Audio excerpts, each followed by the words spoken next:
বছর শেষে ঈদ যেমন আসে আমাদের আনন্দ দেওয়ার জন্য, দীর্ঘ 35 বছর পর রাকসুটাও সেই আমেজ নিয়ে আমাদের মধ্যে এসেছে। সেই ক্ষেত্রে আমরা রাকসু মোবারক পালন করছি হাতে হাতে সকল প্রার্থীরা মিলে মেহেদি দিয়ে।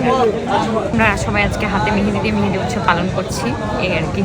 আপু, আপনাদের কি উদ্দেশ্য নিয়ে করছেন এটা একটু বলবেন। আমাদের কোনো আসলে উদ্দেশ্য না, আমরা দীর্ঘ 1-1.5 মাস ধরে সবাই রাকসুর নিয়ে প্রচারণা চালাচ্ছিলাম।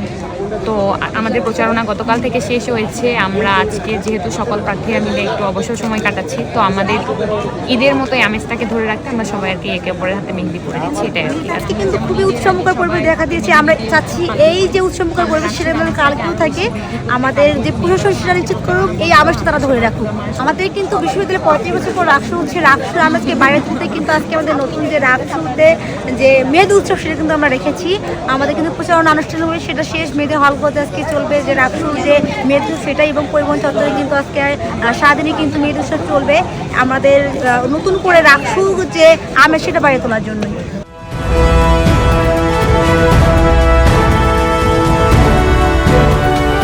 জনতা টিভি, জনগণের আয়না।